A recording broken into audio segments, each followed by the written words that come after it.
మహిమ కలుగునుగాక. మరొక రాత్రి ఆయన సన్నిధిలో మనమందరము కూడా ఉండడానికి, ప్రార్థనలో మనం పాల్గొనడానికి దేవుడు సహాయం చేసినందుకై ఆయన మహిమ కలుగునుగాక. మనము దేవుని వాక్యంలోకి వెళదాం. యోహాను రాసిన సువార్త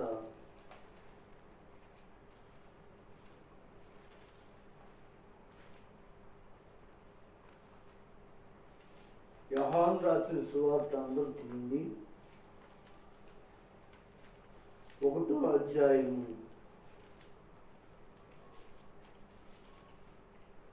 జాగ్రత్తగా చూడండి, నేను చదువుతాను. అందరూ కూడా మీ బైబిల్ని తెరిచి చూడాలని తెలియజేస్తున్నాను. యోహాను రాసిన సువార్త 1వ అధ్యాయము 12వ వచనాన్ని చదువుతున్నాను. జాగ్రత్తగా మీరు ఆలోచించండి. తనను ఎందరూ అంగీకరించురో వారందరికీ, అనగా తన నామమునందు విశ్వసించు వారికి దేవుని పిల్లలవుటకు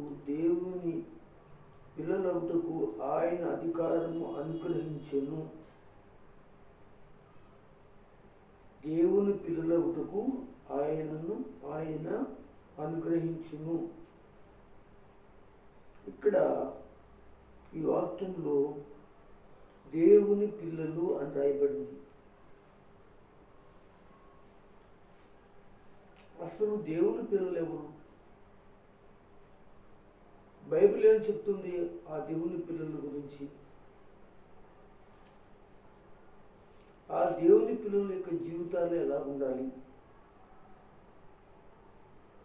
ఆ యొక్క దేవుని పిల్లల యొక్క జీవితాలు దేవునికి సరిపడుతుందా లేదా అనే విషయాలు ఈరోజు మనము నేర్చుకోవడానికి ఇష్టపడదాం. మన అంశం ఏమిటి అంటే, ఎలా జీవించాలి దేవుని పిల్లలు, ఎలా జీవించాలి దేవుని పిల్లలు.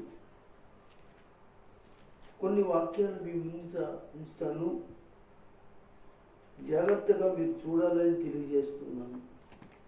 ఇదే యోహాను సువార్త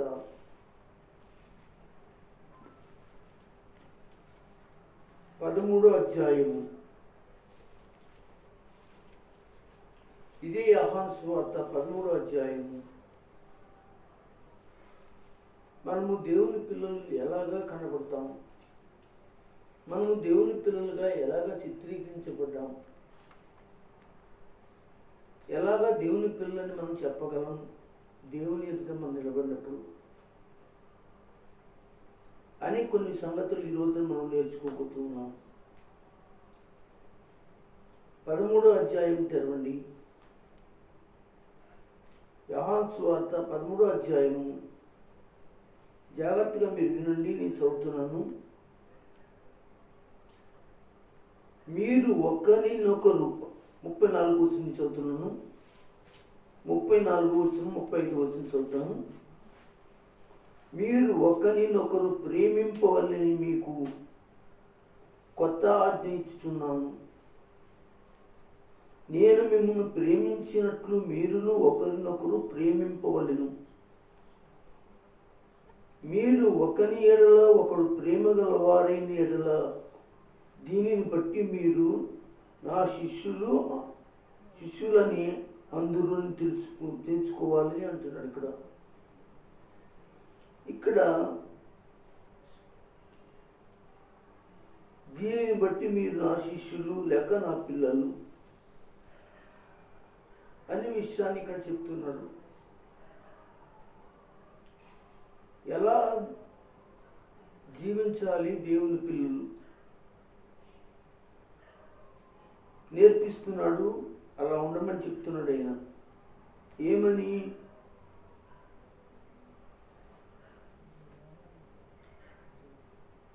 మీరు ఒకరినొకరు, సంఘంతో చెప్తున్నాడు, మీరు నా పిల్లలైతే మీరు ఇలా జీవించాలయ్యా, మీరు నా బిడ్డలైతే మీరు ఎలా ఉండాలయ్యా అని నేర్పిస్తున్నాడు. అలా ఉంటారు దేవుని యొక్క పిల్లలు. మీరు ఒకరినొకరు ప్రేమింపాలని మీకు కొత్త ఆజ్ఞ ఇచ్చుచున్నాను. నేను మిమ్మల్ని ప్రేమించినట్లు. దేవుడు ఏం చేశాడంటే సంఘాన్ని ప్రేమించాడు. ఎందుకు ప్రేమించాడంటే ఆయన ఎలాగ ప్రేమించాడో అలాగే సంఘం ఒకరికొకరు ప్రేమించుకోవాలనేదే దేవుని యొక్క ఉన్నతమైన ఉద్దేశం. అందుకే ఎలా జీవించాలి దేవుని పిల్లలు, ఒకరినొకరు ప్రేమించుకోవాలి. నేను మిమ్మల్ని ప్రేమించినట్లు మీరును ఒకరినొకరు ప్రేమింపవలెను. మీరు ఒకరి యెడల ఒకరు ప్రేమ గలవారైనట్లు దీనిని బట్టి మీరు నా శిష్యులు లేక నా పిల్లలు అవుతారని ప్రభు చెప్తాడు. మనము దేవుని పిల్లలు కావాలి అనుకుంటే ఈ వాక్యంలో ఉన్నటి మాటను మనం చెయ్యాలి. ఎలా జీవించాలి దేవుని పిల్లలంటే ఆయన కోరుకుంటున్నాడు ప్రేమ. ఆయన ప్రేమే సిలువలో తన యొక్క మరణాన్ని పెట్టడం జరిగింది, త్యాగం చేయడం జరిగింది. ఆ త్యాగం అనేది ఎలా కనబడుతుంది అంటే ప్రేమ ఉంటేనే త్యాగం చేయగలుగుతాం. అలాగే సంఘంలో ఒకరికొకరు త్యాగం కలిగిన వారైతే ఒకరికొకరు ప్రేమ కలిగిన వారిగా ఉంటారని దేవుని వాక్యం చెప్తాను. అయితే దేవుని బిడ్డలారా ఎలా జీవించాలి దేవుని పిల్లలు, ఇలా కొన్ని వాక్యాలు మనం ఈ రోజున చదువుకోవడానికి మనం ఇష్టపడదాం. రోమీయులకు రాసిన పత్రిక తెరవండి 12వ అధ్యాయము. రోమీయులకు రాసిన పత్రిక 12వ అధ్యాయము. దయచేసి జాగ్రత్తగా మనం కొన్ని వచనాలు చదువుదాం.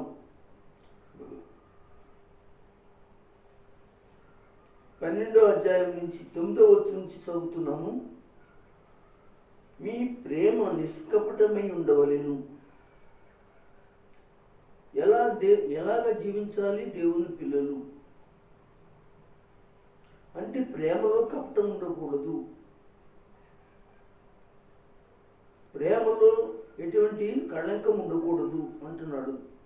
ఈ ప్రేమ నిష్కపటమై ఉండవలను. చెడ్డదాన్ని అసహించుకుని మంచిదాన్ని అత్తుకుని ఉండవలను. మీరు దేవుని పిల్లలైతే ఆ దేవుని పిల్లలు ఎలాగ జీవించాలి, ఎలా దేవుని పిల్లలు జీవించాలి అంటే ఇక్కడ చెప్తున్నాడు, చెడ్డదాన్ని అసహించుకోవాలట, మంచి వాటిని ఏం చేయాలట, అత్తుకోవాలట. ఈ రోజున మనం మంచి వాటిని అత్తుకుంటాం మానేసి చెడ్డ వాటిని అత్తుకుంటున్నామేమో. దయచేసి మనం దేవుని పిల్లలం కాబట్టి జాగ్రత్తగా ఈ విషయాన్ని మనసులో పెట్టుకుని మంచి వాటిని మాత్రమే అత్తుకోవడానికి ఇష్టపడండి. సహోదరి ప్రేమ, జాగ్రత్తగా వినండి. సహోదరి ప్రేమ విషయంలో ఒకరినొకరు అనురాగం గలవారై ఎంచుకునుడి. అనురాగం గలవారై చూద్దాం.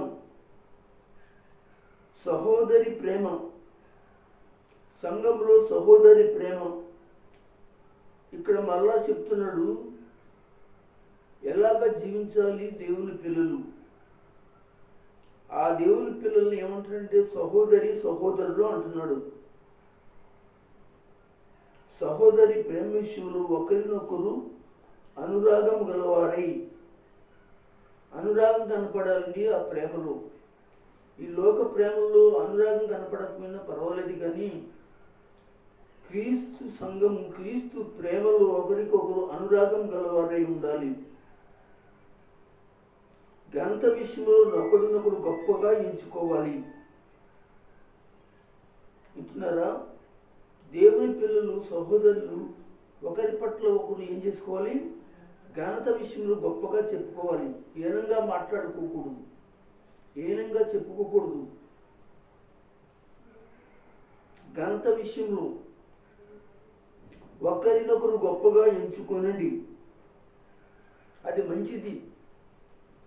అంతేగాని మనము దేవుని పిల్లలని చెప్పుకుని, దేవుని బిడ్డలని చెప్పుకుని అనగా పక్కవారిని ఘనహీనంగా చూడకూడదు, ఘనహీనులుగా మాట్లాడకూడదు, ఇలుగు లేని వారిగా చూడకూడదు, ఇలుగు లేని వారిగా మాట్లాడుకోకూడదు. అలా మాట్లాడేది ఎవరంటే దేవుని ప్రేమ లేని వాళ్ళే, దేవుని జీవితాన్ని జీవించలేని వాళ్ళు మాత్రమే. వారు దేవుని పిల్లలు అవుతారా అంటే అవరు. ఇంకా అంటున్నాడు, ఒకరినొకరు గొప్ప చేసుకుని ఆసక్తి విషయంలో మాంద్యులు కాక ఆత్మయందు తీవ్రత గలవారే ప్రభుని సేవించండి. దేవుని పిల్లలు సేవించాలి, ఆరాధించాలి.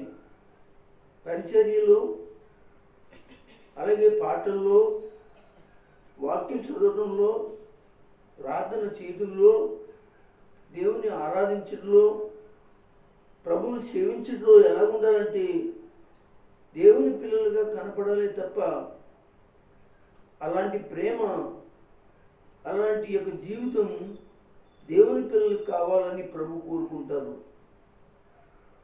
కనుక ఇంకా కొంచెం ముందుకు వెళితే, నిరీక్షణ గలవారే సంతోషించుచు. నిరీక్షణ, దేవుని పిల్లలకు ఒక నిరీక్షణ చాలా అవసరం. ఎలా జీవించాలి? దేవుని పిల్లలంటే ఒక నిరీక్షణ ఉండాలి. నీ జీవితంలో కార్యం జరిగిందని, కార్యం జరుగుతుందని, కార్యం జరగబోతుందని ఒక నిరీక్షణ అనేది మాత్రం ఉండాలి. అంతకంటే ముందుగా ఒకటి మాత్రము జరిగిందని మాత్రమే ఎక్కువగా డిపెండ్ అయి ఉండాలి. అప్పుడే దేవుడు నీ విశ్వాసాన్ని చూసి, నీ నిరీక్షణ చూసి కార్యం చేస్తాడు. ఎలా జీవించాలి దేవుని పిల్లలు? నిరీక్షణ గలవారై సంతోషించు, శ్రమయందు ఓర్పు గలవారై. ఏమండి? ఓర్పు గలవారై. శ్రమ వస్తే ఓర్పు ఉండదండి. ఇంకా చాలా మందిలో శ్రమలు రాగానే ఓర్పు ఏమైపోతుంది? నశించిపోతుంది. కానీ ఆ శ్రమల్లోనే ఓర్పు కావాలి. యేసు ప్రభు వారిని ఉదయం మొదలుకుని సాయంత్రం 3 గంటల వరకు కూడా సిలువలో బాధిస్తుంటే ఆయన సహించుకున్నాడు, ఓర్చుకున్నాడు. ఆయన కనుక ఆ శ్రమలో మనకి ఓర్పు కావాలి. ఉత్తప్పుడు ఓర్పు కాదండి, అన్నీ ఉన్నప్పుడు ఓర్పు కాదండి, ఏమీ లేనప్పుడు ఓర్పు ఉండాలి. మనకి అప్పు ఉన్నప్పుడు ఓర్పు లేకుండా ఇబ్బంది పడడం కాదు, డబ్బు ఉన్నప్పుడు ఓర్పు కలిగిన వారిగా మనం ఉండటం కాదు. అప్పుడు అందరూ ఉంటారు. ఎవరైనా మనకు చేసేవాళ్ళు, సహాయం చేసేవాళ్ళు ఉంటే అప్పుడు ఓర్పుగా ఉంటాం. సహాయం చేయని వాళ్ళు లేనప్పుడు మనం ఓర్పుగా ఉండాలి. అప్పుడు అది దేవుని పిల్లలు. కనుక ఓర్పు అనేది చాలా అవసరం దేవుని బిడ్డలారా. ఓర్పు ఎప్పుడైతే నీకు ఉంటుందో అన్నిట్లో నువ్వు జయిస్తావు, అన్నిట్లో నీకు సహాయం దొరుకుతుంది. ప్రభు అంటున్నాడు కదా, ఓర్పు గలవారై ప్రార్థన యందు పట్టుదల కలిగి ఉండండి. అది నీకు చిన్న సహాయం కావాలి అని అంటే మనం ప్రభు పాదాల దగ్గరికి వెళ్ళాలి. మనుషులం కాబట్టి కొద్దిపాటి మన స్నేహితులకో మన వారికి ఎవరికో చెప్పుకుంటాం. అప్పుడు దేవుని దగ్గర కూడా మనం ప్రార్థన చేస్తాం. మొదటగా ప్రార్థన చేస్తాం, మన స్నేహితుల దగ్గర చెప్పుకుంటాం. పట్టుదలతో ప్రార్థన చేయాలి. అప్పుడు దేవుడు అద్భుతమైన సహాయం దేవుడు ఇచ్చి మనకి కార్యం చేస్తాడు. ఎలా జీవించాలి దేవుని పిల్లలు అంటే పట్టుదల ప్రార్థన కలిగిన వారిగా ఉండాలి. ఈ రోజున పట్టుదల ప్రార్థన లేదండి. ప్రార్థన చేస్తున్నారు కానీ ప్రార్థనలో పట్టుదల లేదు.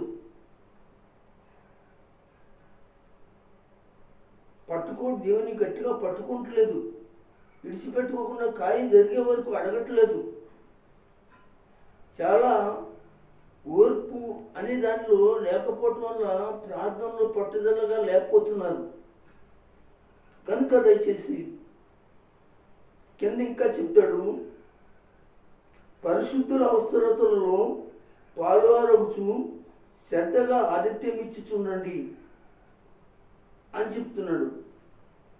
ఈ విధమైన దేవుని పిల్లలు ఒకరికొకరు ప్రేమ గలవారై ఆతిథ్యం ఇచ్చుకుంటూ నేను దేవుని బిడ్డనని చెప్పుకుంటూ జీవించాలనేదే ప్రభు కోరుకుంటున్నాడు. ఎలా జీవించాలి దేవుని పిల్లలు అంటే ఇక్కడ కొన్ని వాక్యాలు మనకు మాదిరిగా పెట్టి ఉంచాడు. వీటిని ఇంటికి వెళ్ళిన తర్వాత మళ్ళీ చదువుకుంటే మీరు ఇంకా వీటిని మంచిగా అర్థం చేసుకోగలుగుతారు. గలతీయులకు రాసిన పత్రికలో ఒక మాట ఉంది, అది కూడా చదువుదాం.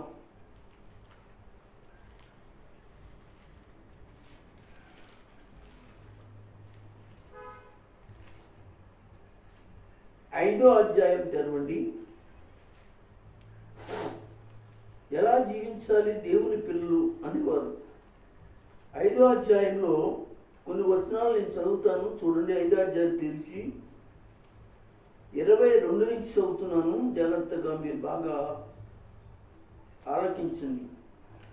ఆత్మఫలం ఏమనగా ప్రేమ, సంతోషము, సమాధానము, దీర్ఘశాంతము, దయాళత్వము, మంచితనము, విశ్వాసము, సాత్వికము, ఆశానిగ్రహము, ఇట్టి వాటికి విరోధమైనవి నియమం ఏదియు లేదు. క్రీస్తు యేసు సంబంధులు, చూసారా, క్రీస్తు యేసు సంబంధులు దేవుని పిల్లలైన వారు శరీరము దాని ఎచ్చలను దురాశలతో సిలువ వేసి ఉన్నారు. అది దేవుని పిల్లలు శారీరక సంబంధమైన విషయాలు సిలువ వేయాలి. ఆధ్యాత్మికంగా మాత్రం ఇక్కడ చెప్తున్నాడు, కొన్ని విషయాలు రాశాడు. ఎలా జీవించాలి దేవుని పిల్లలు, ఎంత చక్కటి మాట అండి. ఆత్మ ఫలం ఏమనగా, ఏ ఫలం అండి? ఆత్మ ఫలం ఏమనగా, ఆత్మ ఫలములా లేకపోతే ఆత్మ ఫలమా?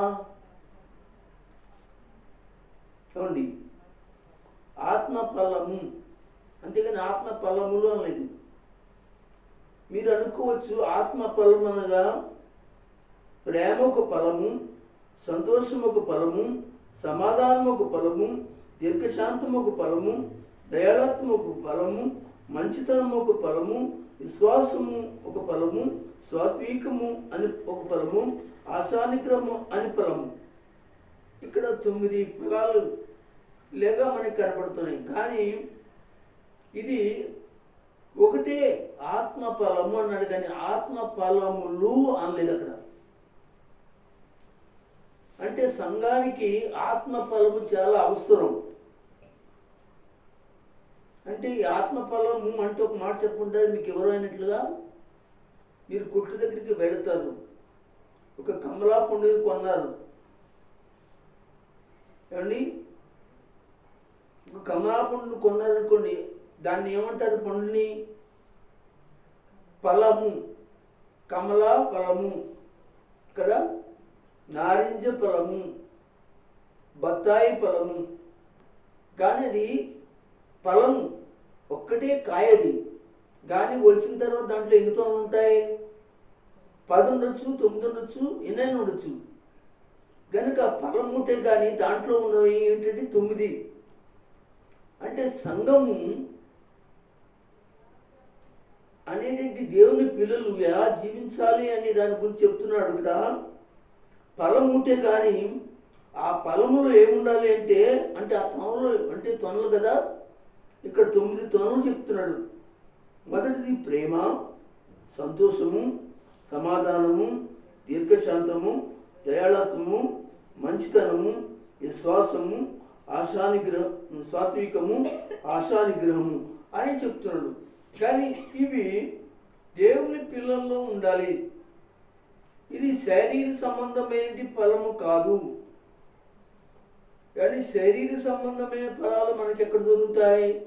మనం చెట్లు వేసుకుంటే చెట్లకి ఫలాలు కాస్తాయి, లేదంటే డబ్బులెట్టి మార్కెట్లో కొనుక్కుంటాం. కానీ ఇవి దేవుడిచ్చే ఫలము. దేవుడు ఎలాగిస్తాడు అంటే ఆత్మ పొందటం వల్ల, ఆత్మీయంగా జీవించడం వల్ల, ఆత్మానుసారంగా జీవించడం వల్ల ఈ ప్రేమ, సంతోషము, సమాధానము, దీర్ఘశాంతము, దయాళత్వం, మంచితనము, ఇలాగ ఇవన్నీ కూడా ఒక పండు.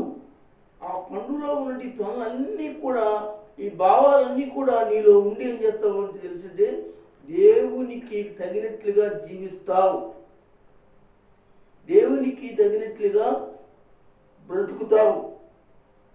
కనుక ఎలా జీవించాలి దేవుని పిల్లలు అంటే ఎంత చక్కటి విషయాలు దేవుడు మాట్లాడుచూ ఉన్నాడు. ఎఫెసీయులకు రాసిన పత్రిక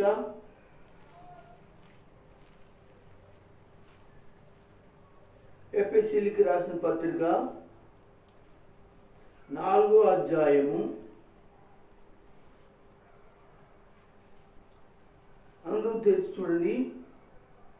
ఎలా జీవించాలి దేవుని పిల్లలు, ఈ వాక్యాలన్నీ కూడా చక్కగా మీరు కూర్చుని నేను ఎలాగున్నాను, నేను ఎలాగ దేవుని బిడ్డగా ఉన్నాను అని ఆలోచన చేసి, అందుకే చాలాసార్లు కూడా మిమ్మల్ని బైబిల్తో పాటు నోటు పుస్తకాలు తెచ్చుకోండి, ఒక పెన్ తెచ్చుకుని చక్కగా చెప్పిన వాక్యాన్ని రాసుకోండి. ఖాళీగా ఉన్నప్పుడల్లా నేను చెప్పిన వాక్యాన్ని జ్ఞాపకం చేసుకుని వరుసగా చదివితే మీకు ఒక చక్కటి అలవాటు మీకు మీలో జీర్ణింపు చేయబడుతుంది. అదేంటంటే దేవుని పిల్లలు ఎలా జీవించాలి అనే విషయాన్ని మీకు అర్థమవుతుంది. కనుక దేవుని బిడ్డలారా, ఈ 4వ అధ్యాయం ఎఫెసీయులకు రాసిన పత్రిక నేను చదువుతున్నాను, జాగ్రత్తగా మీరు గమనించండి. 25వ వచనం నుంచి కొన్ని వచనాలు నేను చదువుతుండగా మీరు వినండి. మనము ఒకరినొకరము అవయములై ఉన్నాము గనుక మీరు అబద్ధమాట మాని ప్రతివాడు తన పొరుగువారితో సత్యమే మాట్లాడవలెను. దేవుని పిల్లలు ఎలా ఉండాలి చెప్తున్నాడు. మనం ఒకరినొకరము అవయములై ఉన్నామంటండి. సంఘమంతా కలిపి ఒక శరీరమై ఉన్నాము అని చెప్తున్నాడట. మీరు అబద్ధమాట మానివేసి నీ పొరుగువారు కావచ్చు, నీ సంఘానికి కావచ్చు, ఎవరికైనా కావచ్చు, నీ బంధువులకు కావచ్చు, వారితో సత్యమే మాట్లాడాలట. కోపపడవద్దు, కోపపడుకుడి కానీ కోపపడండి కానీ పాపము చేయకండి. దేవునికి స్తోత్రం. మీకు అర్థమైంది? కోపపడాలంటే కానీ ఏం చేయకూడదు. మరి కోపంలో పాపం లేదా?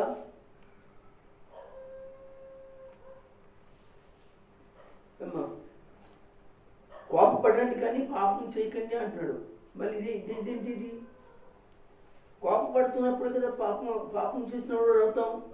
అయితే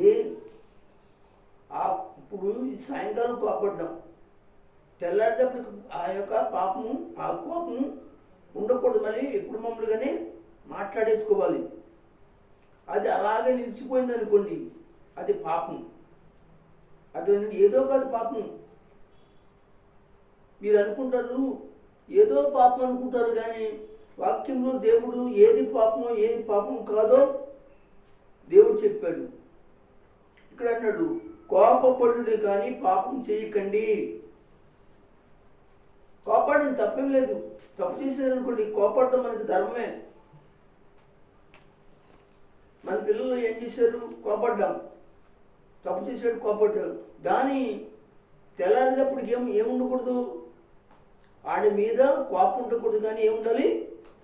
ప్రేమ ఉండాలి. అప్పుడు నీ నుంచి ఏమీ దూరం అయిపోతుంది? పాపం దూరం అయిపోతుంది. అది అలాగే నిలిచిపోయింది అనుకోండి, ఆ కోపం అలాగే ఉండిపోయిందంటే అది పాపమేం చెప్పాడు ఇక్కడ, నేను చెప్పింది కాదు మాట. కదా, నేను చెప్పానండి. కోపపడుకుని కానీ కానీ ఏం చేయకూడదు, పాపం చేయకండి.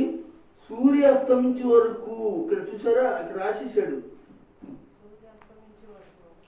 సూర్యాస్తమించే వరకు మీ కోపము నిలిచి ఉండకూడదు. ఉంటే ఏమిటి,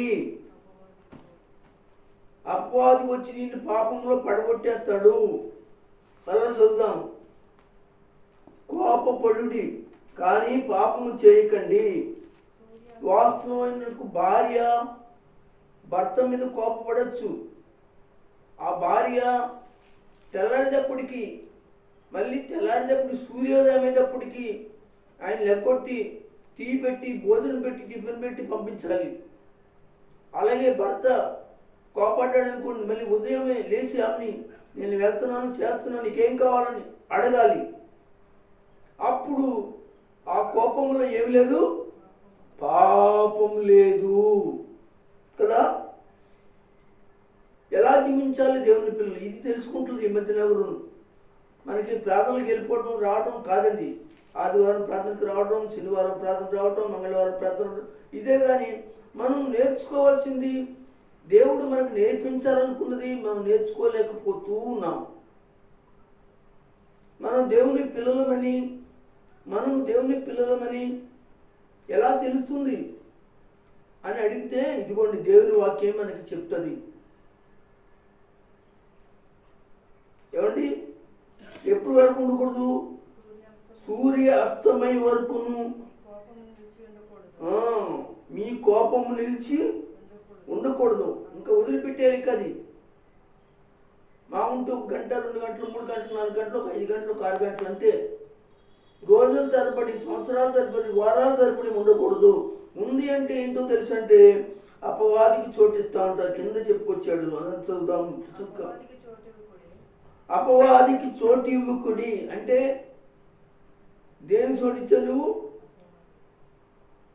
అలా ఉండిపోవడం వల్ల అపవాదికి చోటిచ్చావు. అది నేనంటలేదు, దేవుడు అంటున్నాడు అన్నమాట. యేసు అంటున్నాడు, దొంగిలించువాడు ఇకను దొంగిలించుట అక్కరగల వానికి పంచిపెట్టుటకు వీళ్ళు కలుగు నిమిత్తము తన చేతులతో మంచి పని చేయు కష్టపడగలను. ఆ ఇనువానికి మేలు కలిగినట్లు అవసరమును బట్టి క్షేమాభివృద్ధి కొరకు అనుకూలమైన పలుకుడి గాని దుర్భాషలైనను మీ నోట రానియుకుడి. దేవునికి స్తోత్రం. ఇంకా అలా కింద చదువుకుంటూ వెళితే, దేవుని ఆత్మను దుఃఖపరచకండి, విమోచన దినం వరకు ఆయన యందు మీరు ముద్రించబడి ఉన్నారు. సమస్తమైన దేశమును కోపమును క్రోధమును అల్లరిని దోషమును సకలితమైన దుష్టత్వమును మీరు విసర్జించుడి. ఒకని ఎడల ఒకడు దయగల కరుణారుదులై, చూడండి, ఒకని ఎడల ఒకడు కరుణారుదులై క్రీస్తునందు దేవుడు మిమ్మల్ని క్షమించిన ప్రకారము ఒకరినొకరు క్షమించుకోండి. ఎలా జీవించాలి దేవుని పిల్లలు? ఎంత తేటగా చెప్తున్నాడండి,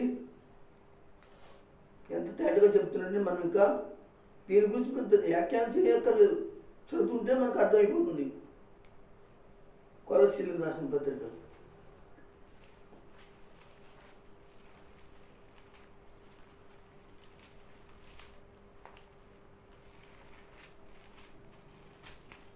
3వ అధ్యాయం.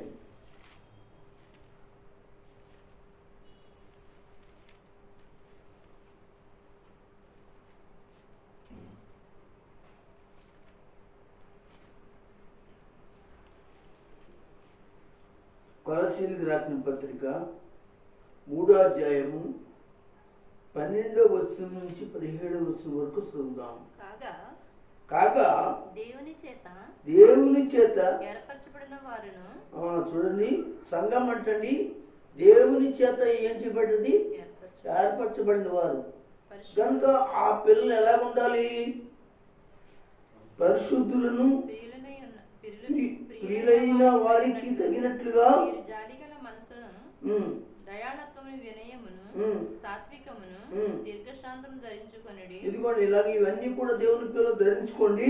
ఎవడైనా తనకు హాని ఆ, ఒకడు అనుకుని ఎడల, ఎవడైనా తనకు హాని చేసుకుని అనుకునేటను ఒకడు అనుకుని ఎడల ఒకరినొకడు సహించుచు. ఒకవేళ ఎవరన్నా మిమ్మల్ని హాని చేస్తున్నారు, నన్ను ఇబ్బంది పెడుతున్నారు అనుకున్నారు అనుకోండి, కానీ దేవుని చేతులకు అప్పగించుకోమని, సహించుకోమని, ఒకరినొకడు క్షమించుడి. క్షమించుకోండి అంటున్నాడు. ప్రభు మిమ్మల్ని క్షమించలాగున మీరును క్షమించుడి. ప్రభు మిమ్మల్ని ఎలా క్షమించాడు? క్షమించకుండానే ఆయన బిడ్డలు అయిపోయామా? క్షమించకుండానే ఆయన పిల్లలుగా మనం జీవిస్తున్నామా? ఆయన ఒకవేళ క్షమించకపోతే ఈ రోజున మనము బ్రతకలేం, జీవించలేం. ఆయన పాదాల దగ్గర తండ్రిని పిలవడానికి అర్హత కూడా మనకు లేదు. కనుక ఆయన క్షమించాడు కాబట్టి మనం కూడా ఒకరినొకరు ఏం చేసుకోవాలి? క్షమించుకోవాలి. ఇది దేవుని పిల్లల యొక్క జీవితంలో ఉండవలసిన విషయాలు మనకి దేవుడు నేర్పిస్తూ ఉన్నాడు. వీటన్నింటిపైన పరిపూర్ణతకు అనుకూల సంబంధమైన ప్రేమను ధరించుకొనుడి.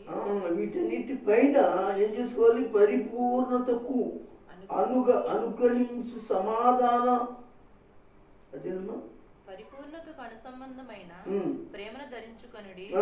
క్రీస్తు అనుగ్రహించు సమాధానము మీ హృదయంలో ఏలచుండనీయుడి. ఇందుకొరకు మీరు ఒక శరీరముగా పిలువబడితిరి. ఒక శరీరముగా అంటే సంఘమంతా కూడా ఒకే శరీరం, ఒకే బాడీ. ఆ బాడీలో తలగా మాత్రం యేసయ్య, కాళ్ళు, చెయ్య, ముక్కు, ఇంకా మొత్తం అవయవాలన్నీ కూడా సంఘంలో ఉన్నట్టు మనందరం కలిపి ఒక బాడీ. ఆ బాడీకి శిరస్సు ఎవరంటే యేసు ప్రభు. కనుక దేవుని పిల్లలు ఎలా జీవించాలి అనే విషయాన్ని దేవుడు మాట్లాడుతూ వచ్చాడు. 17వ వచనం చదివింది. మరియు కృతజ్ఞతయుండుడి, సంగీతములతోను కీర్తనలతోను ఆత్మ సంబంధమైన పద్యములతోను ఒకరినొకడు బోధించుచు బుద్ధి చెప్పుచు కృపా సహితంగా మీ హృదయమును దేవుని గురించి గానము చేయుచు సమస్త విధమైన జ్ఞానముతో క్రీస్తు వాక్యం మీలో సమృద్ధిగా నివసింపనీయుడి. ఇలా చేయాలంటే ఇలాగ దేవుని వాక్యం మనలో సమృద్ధిగా ఉండనిమ్మంటున్నాడు. ఎలా జీవించాలి దేవుని పిల్లలు? ఇంకా మరి దశలోనిక మొదటి పత్రిక 5వ అధ్యాయం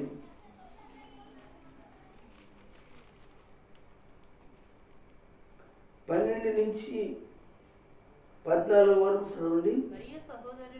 ఇది ఇక్కడ మరలా చెప్తున్నాడు, సంఘం గురించి మాట్లాడుతున్నాడు.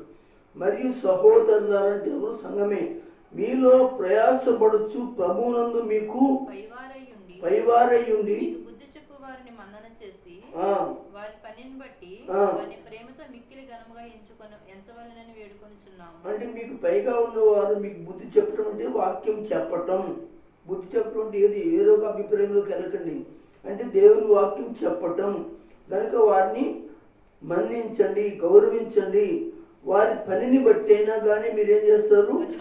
ప్రేమించండి, ఘనముగా ఎంచండి అని వేడుకొనుచున్నాము. మరియు ఒకరితో ఒకరు సమాధానంగా కూడా ఉండండి సంఘంలో. సహోదరులారా, మేము మీకు బోధించినది ఏమనగా అక్రమంగా నడుచుకునే వారికి బుద్ధి చెప్పుడి, ధైర్యము చెడిన వారికి ధైర్యపరచుడి, బలహీనులకు ఓతనీయుడి, అందరి దీర్ఘశాంతం గలవారయుండుడి. దేవునికి స్తోత్రం. హల్లెలూయా. 2 చేతులు పైకెత్తి స్తోత్రం చెప్పండి.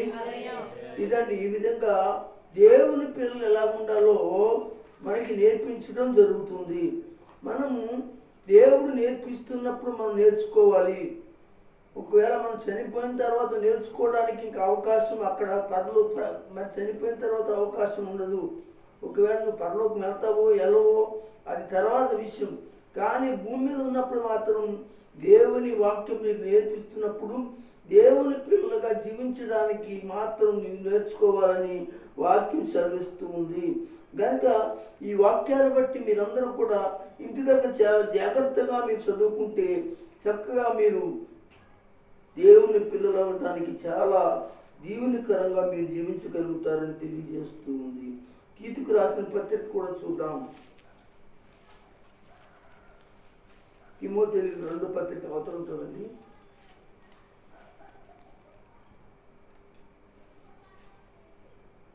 2వ అధ్యాయము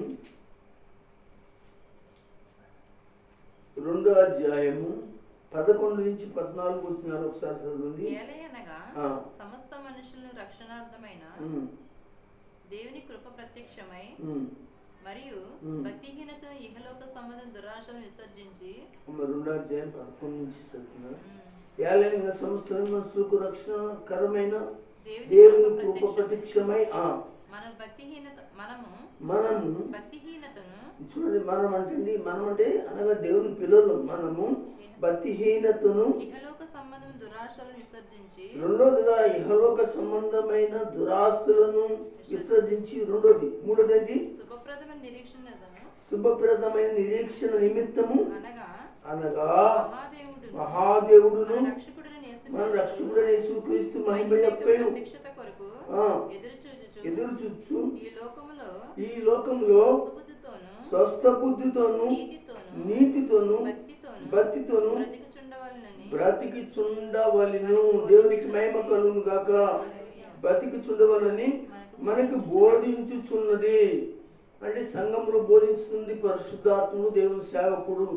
కనుక ఎలాగ జీవించాలి దేవుని పిల్లలు అనే విషయాన్ని ఇంకా చెప్తూ కిందకి వెళ్తూ ఉంటే, ఆయన సమస్తమైన దుర్నీతి నుండి మనల్ని ఏం చేశాడు?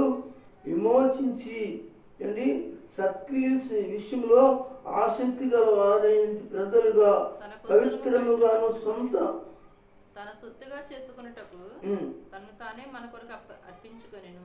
అవును, దేవుని స్తోత్రం. చూడండి, ఈ విధంగా దేవుని పిల్లలైన వారు, వాళ్ళు యవనస్తులైన కావచ్చు, మగవాళ్ళు యవనస్తులైన కావచ్చు, ఆడవాళ్ళు యవనస్తులైన కావచ్చు, సంఘంలో వృద్ధాప్యం ఉన్న వాళ్ళే కావచ్చు. ఇప్పుడు నేను చెప్పే వాక్యాన్ని కూడా చాలా జాగ్రత్తగా చదువుకుని మైండ్లో పెట్టుకుని మనసులో పెట్టుకుంటే మనం ఎలా జీవిస్తున్నాము అనేది మనకు అర్థమైపోద్ది. మనం ఇంకా ఎవరు మనం చెప్పనక్కర్లేదు. ఈ వాక్యాలు మనం జాగ్రత్తగా చదివితే మనం ఎలా జీవిస్తున్నాము, ఎలా ఉంటున్నాము, ఎలా జీవిస్తున్నామో ఇంకా ఎవరు మనం చెప్పనక్కర్లేదు. వాక్యాలే మీతో మాట్లాడేస్తాయి. కనుక మాట్లాడుతుంటే ఆ వాక్యము నీ జీవితంలో ఎలా జీవించాలి దేవుని పిల్లలని చెప్పినప్పుడు మనం జీవించాలి. మన కుటుంబంలో మన పిల్లలు జీవించేటువంటి వారిగా కూడా మనం నడిపించాలి. అది ధన్యత, అది దేవుడు మెచ్చుకునేటువంటి గొప్ప విషయం. కనుక దేవుని పిల్లలరా, మరి ఇంకా 1-2 వాక్యాలు చదువుకుని మనం ముగించుకుందాం. యాకోబు రాసిన పత్రిక కూడా తెరవండి. యాకోబు రాసిన పత్రిక 3వ అధ్యాయము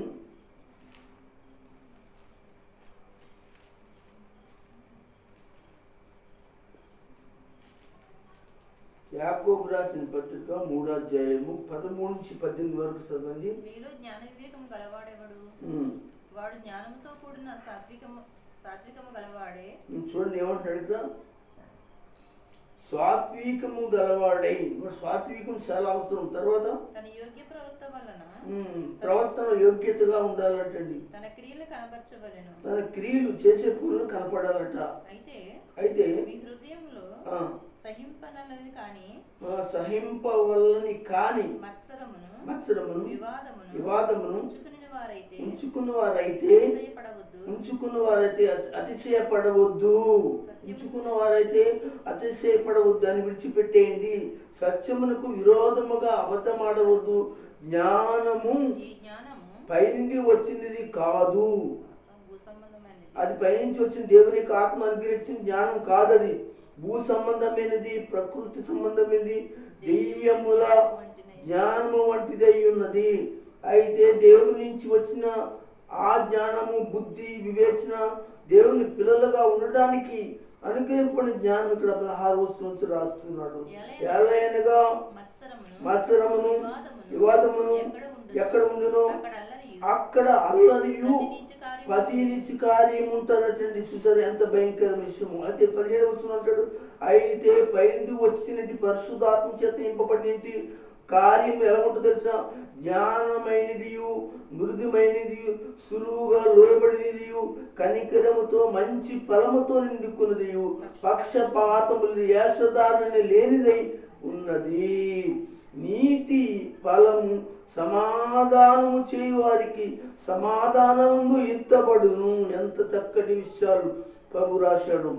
గనుక సంగమా ఆలోచించండి, ఇవన్నీ ఎవరి కొరకు రాశాడు దేవుడు, ఎవరి కొరకు రాసి ఉంచాడు దేవుడు అనంటే ఇదిగో మన కొరకే, ఇదిగో క్రైస్తవ లోకం కొరకే, సంఘంలో ఉన్నటి దైవ పిల్లైన వారి పరలోకాన్ని సిద్ధపడడం కొరకు, వారు ఎలా జీవించాలి దేవుని పిల్లలుగా, అప్పుడే వారు దేవుని పిల్లలుగా సిద్ధపడతారని దేవుని వాక్యం మనకి నేర్పించడానికి దేవుడు రాయించి ఉంచాడు. కనుక ప్రభు సన్నిధిలో మనందరూ కూడా జాగ్రత్తగా ఉందాం. జాగ్రత్తగా ఈ విషయాలని కూడా మరొకసారి మీకు అర్థం అవ్వాలంటే ఈ వీడియోని మరొకసారి వినండి. అర్థం అవ్వకపోతే మరొకసారి వినండి.